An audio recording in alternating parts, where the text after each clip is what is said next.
It was stylish, it was savage, and it was Quentin Tarantino at his most unhinged.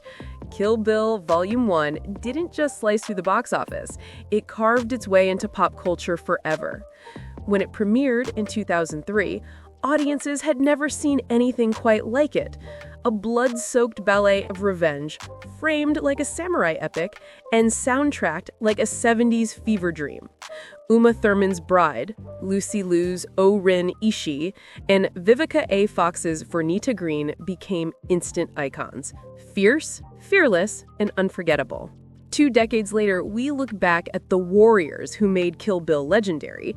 Their rise, their scandals, their glow-ups, and their reinventions.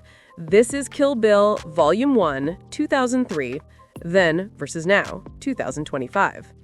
Let's start with Uma Thurman, the woman who wielded the sword and changed the game.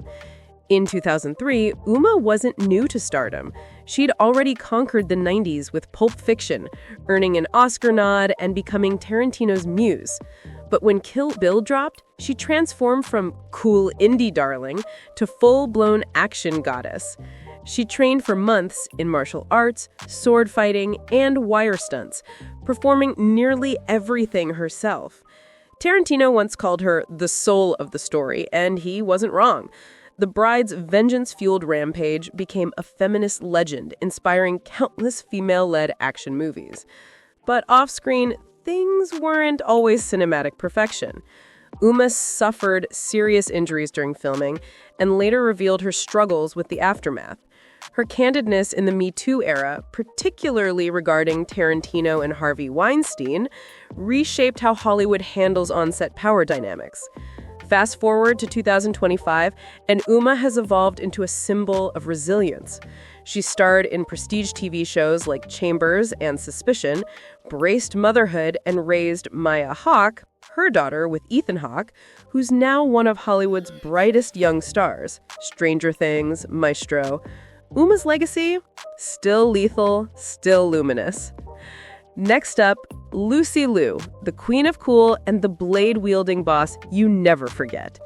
Back in 2003, Lucy was riding high off Charlie's Angels and Ally McBeal, but Kill Bill proved she was more than comic relief. She was cinematic power incarnate.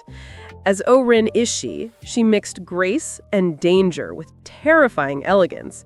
That Snow Garden duel, still one of the most beautifully violent scenes in movie history. After Kill Bill, Lucy pivoted with precision, starring in Kung Fu Panda, Elementary, and directing multiple TV episodes. She balanced acting, producing, and motherhood, all while advocating for Asian American representation in Hollywood. By 2025, Lucy's not slowing down. She's back in the spotlight with Red One alongside Dwayne Johnson and still breaking barriers in Hollywood directing circles. The assassin-turned-artist? Still slaying, just in a different way. Now let's talk about Vivica A. Fox, who brought fire, ferocity, and flair as Vernita Green, the suburban assassin who gave the bride her most chaotic kitchen fight. In 2003, Vivica was already known for hits like Independence Day and Set It Off, but Kill Bill showed a side of Hollywood hadn't seen. A woman who could kick butt, crack jokes, and look flawless doing it. After Kill Bill, Vivica stayed busy, acting, producing, and building a brand. She launched a successful wig line, appeared in reality TV, The Apprentice, Vivica's Black Magic, and became a regular face on talk shows. She also made headlines for her on-again, off-again connection to rapper 50 Cent, a relationship that kept tabloids buzzing for years. But through it all, Vivica never lost her confidence or her hustle. By 2025, she's a TV powerhouse, starring in Empire, The Wrong film series, and producing for Lifetime. The industry may have changed, but Vivica's motto remains the same: stay fierce, stay fabulous, and never back down.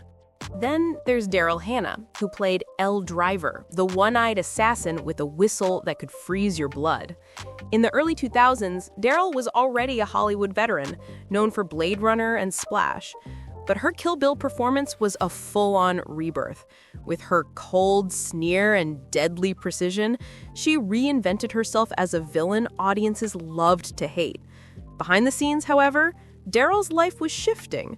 After stepping back from mainstream Hollywood, she became a fierce environmental activist and documentary filmmaker. And in one of Hollywood's most unexpected love stories, she married Neil Young in 2018. Yes, that Neil Young.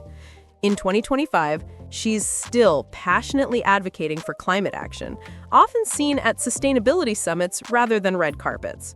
The eye patch is long gone, but the fire? Still there. Now, let's talk about David Carradine, the man behind Bill, the calm, charismatic, and chilling mentor whose presence loomed over both films. Carradine was Hollywood royalty long before Tarantino resurrected him, the son of acting legend John Carradine and star of the 70s show Kung Fu. But Kill Bill was his grand return, a poetic, haunting performance that earned him Golden Globe and SAG nominations. Tragically, Carradine's story took a dark turn. In 2009, he was found dead in Bangkok under mysterious circumstances, shocking fans and the industry alike. While rumors swirled, one thing was clear. His artistry left a mark no scandal could erase. Even today, Carradine's Bill remains one of Tarantino's most iconic creations, both monstrous and mesmerizing. And let's not forget the maestro behind it all, Quentin Tarantino himself. By 2003, Tarantino was already the king of cool, the man behind Pulp Fiction and Reservoir Dogs. But Kill Bill was something else entirely, a revenge opera told through blood, beauty, and cinematic obsession. He poured every homage, every passion, every genre he loved into it, from kung fu flicks to spaghetti westerns to samurai epics. Over the years, Tarantino's empire only grew. Inglourious Bastards, Django Unchained, Once Upon a Time in Hollywood. Each film an event, each release a headline. But in classic Tarantino fashion, controversy followed, from his treatment of actors to his public feuds, and yet his influence never wavered. By 2025, he insists his 10th film will be his last, a mysterious project fans are already dissecting online. Love him or loathe him, there's no denying it. Tarantino changed cinema. 2 decades later, Kill Bill Volume 1 still bleeds style. Its influence echoes in every strong female lead, every stylized fight sequence, every revenge epic that dares to go too far. Uma Thurman, the warrior who turned pain into power.